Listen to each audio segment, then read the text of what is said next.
Hello and welcome to week 2 of Business Skills for Social Workers. I'm going to share my screen here and we can get started.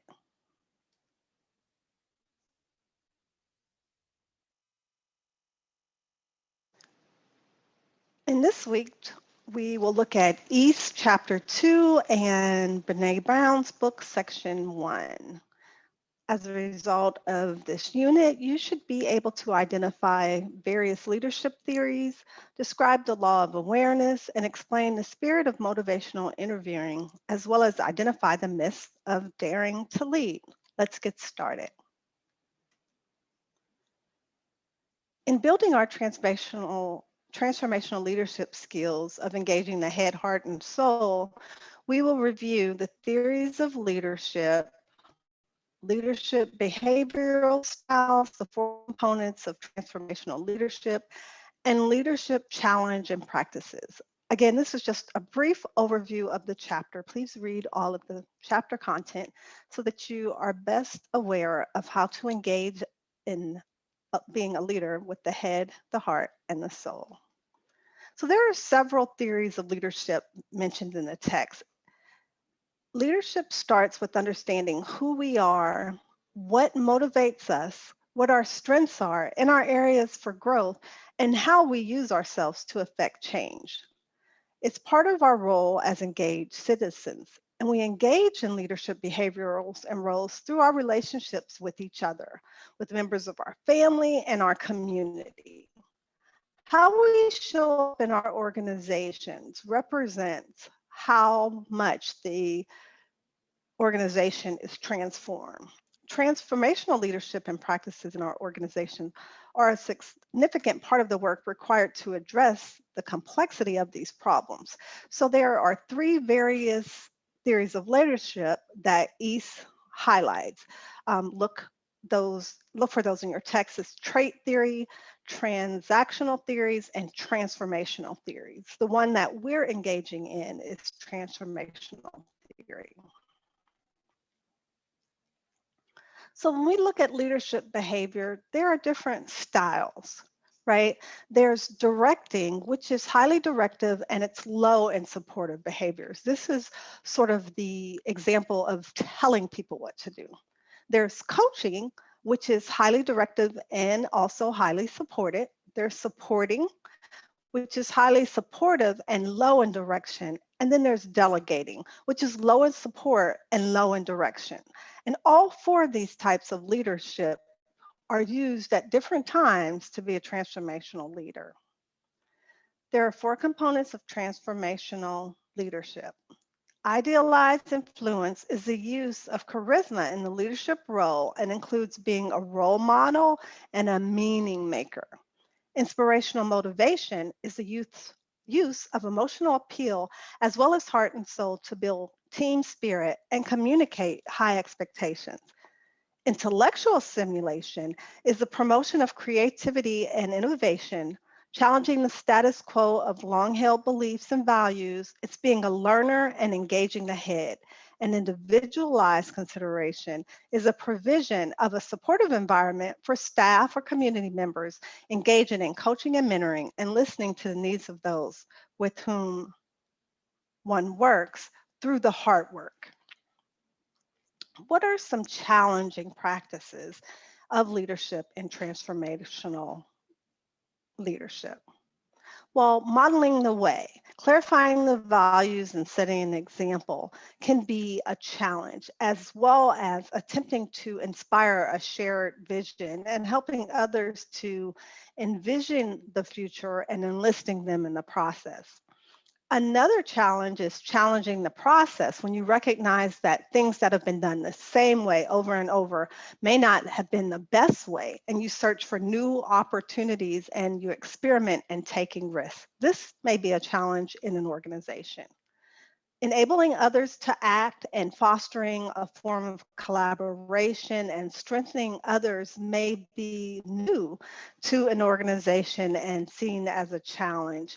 And encouraging people to think with their heart, recognizing their contributions, celebrating their strengths, and even hiring to your weakness and recognizing that it's okay to not know everything and allowing people to specialize in what they specialize in, like a puzzle and everyone coming together. This can be a real challenge.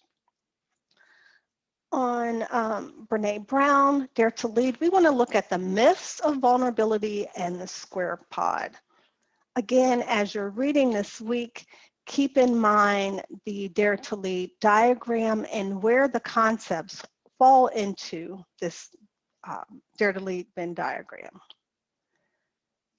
Brene begins with courage is contagious. Vulnerability is having the courage to show up when you can't control the outcome. Daring is saying, I know I will eventually fail, but I'm still all in. This is a challenge. You have to have the willingness to experience disappointment, heartbreak, and the failure that takes courage. Courage in leadership is contagious because what we demonstrate can become what others do. In the text, Brene Brown introduces the Rumble tool of the Square Squad, which is one of our activities. On the Square Squad, she suggests that with your leadership team, you get a small Post-it that's about 1 inch by 1 inch as a piece of paper and write down the names and the people whose opinion matter to you. The Post-it is small so that you're forced to edit it. You're forced to consider only who can fit on this piece of paper.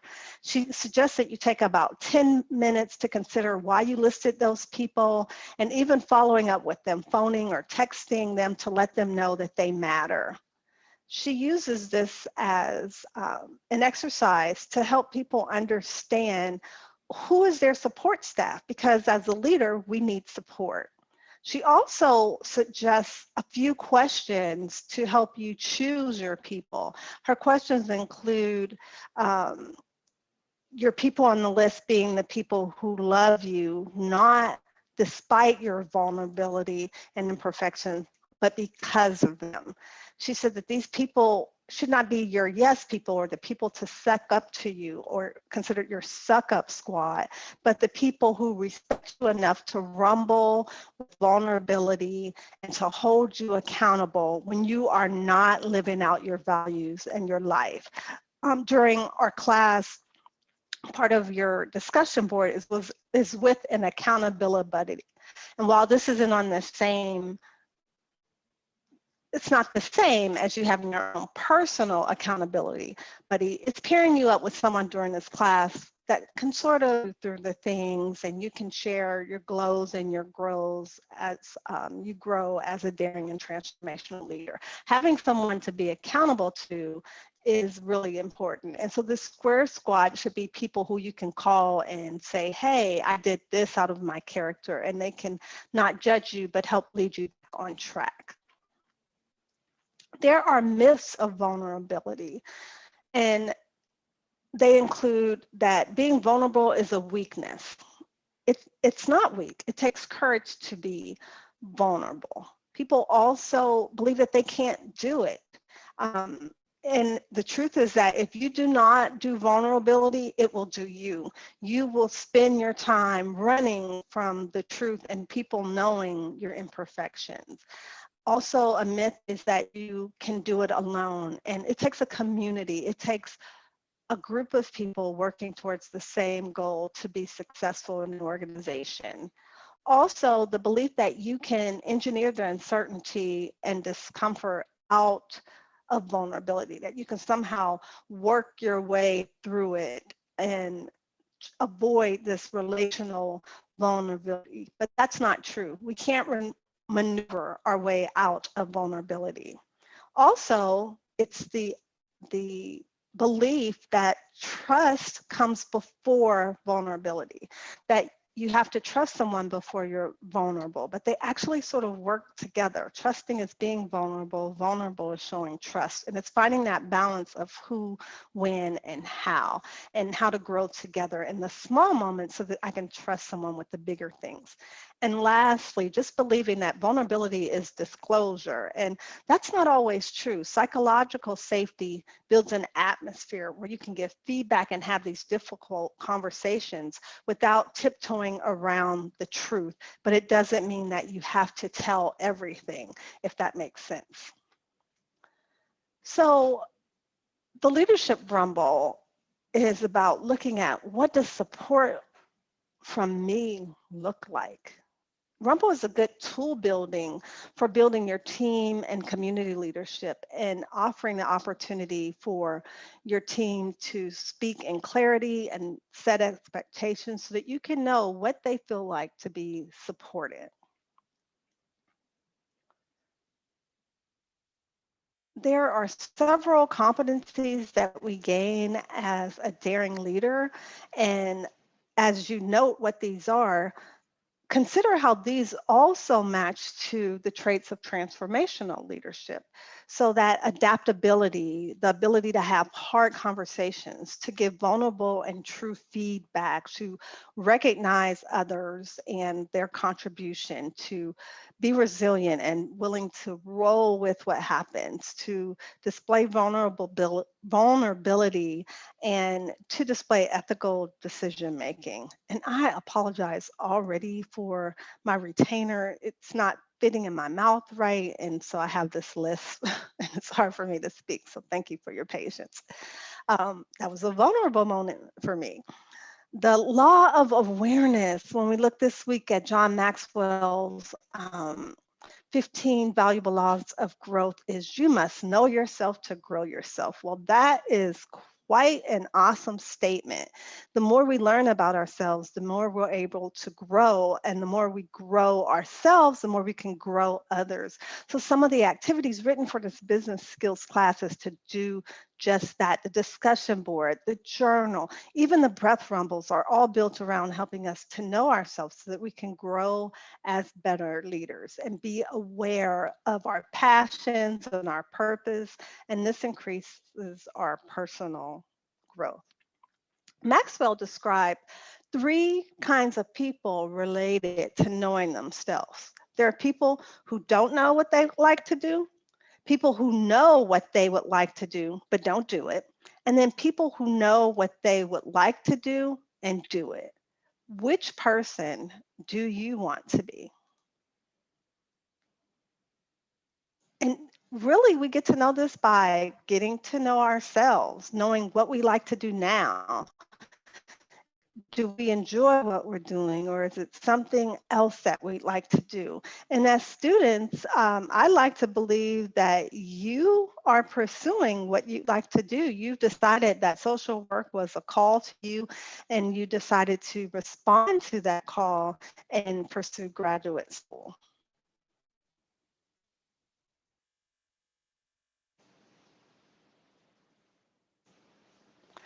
So we have here the spirit of motivational interviewing for this week, which we covered some last week, but we're going to look a little closer. The first of four vital aspects of the spirit of motivational interviewing is that it involves partnerships. It's something done by an expert to a passive recipient. But motivational interviewing is done for and with a person. It's not a way of tricking people into changing. It's a way of activating their own motivation and resources for change.